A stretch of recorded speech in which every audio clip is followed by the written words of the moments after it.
Nine shall die, 9 eternities in doom.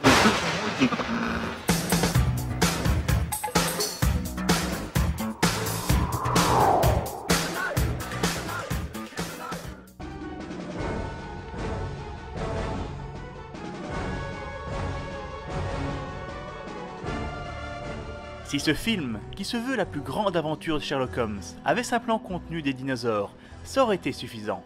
Si ce film n'avait pas contenu de dinosaures, mais simplement une femme mécanique, ça aurait été suffisant. Si ce film n'avait pas contenu de femme mécanique, mais simplement un Iron Man steampunk, ça aurait été suffisant. Si ce film n'avait pas contenu d'Iron Man steampunk, mais simplement un dragon robot, ça aurait été suffisant. Mais, le tout réuni, on a là un nanar en or, comme on n'en voit que très rarement. Arthur Conan Doyle's Sherlock Holmes, nom extrêmement pompeux de ce film que je préfère appeler par son titre alternatif, Sherlock Holmes v Monsters, est une production américaine datant de 2010. Il est connu en français par un nom non moins trompeur que son homologue américain, Sherlock Holmes, les mystères de Londres. Heureusement, la pochette a le mérite d'être claire. Cette chose a été financée par The Asylum. Cette boîte de production a comme spécialité de sortir des films à très faible budget en parallèle avec des gros blockbusters. Ils ont à leur actif des titres légendaires comme Da Vinci Treasure, qui n'a rien à voir avec Da Vinci Code, Snake on a Train, qui n'a rien à voir avec Snakes on a Plane, Alien vs Hunter, qui n'a rien à voir avec Alien vs Predator, Transmorphers, Paranormal Entity, Abraham Lincoln Chasseur Zombie, etc. etc. C'est une pratique qu'on appelle communément les mockbusters. Cela dit, je vous jure que certains de ces films dépassent leur alter ego à gros budget, du moins dans le facteur entertainment. Mais leur meilleur, pour toutes les raisons énoncées au début, est Sherlock Holmes v Monsters. Tous les ingrédients d'un bon nanar sont là. Des effets spéciaux horribles, un scénario débile, du remplissage, des acteurs... des acteurs... Mom, it's not safe out here. Mom, didn't you hear me? Go home, it's not safe.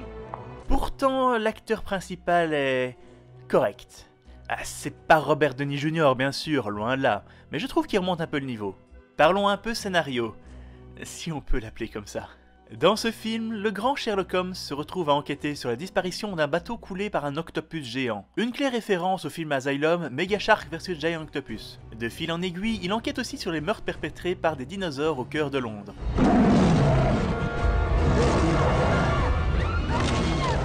Je pense que la seule façon de faire honneur à ce genre de film, c'est avec quelques extraits.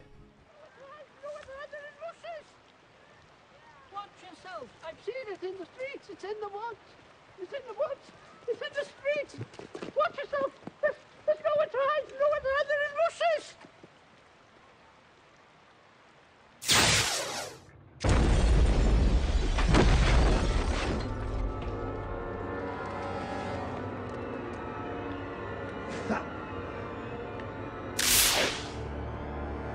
Watson!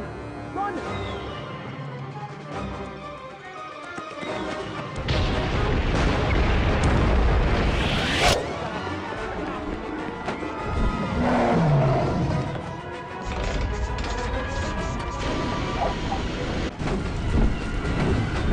Allez, allez, vous voulez le voir, hein?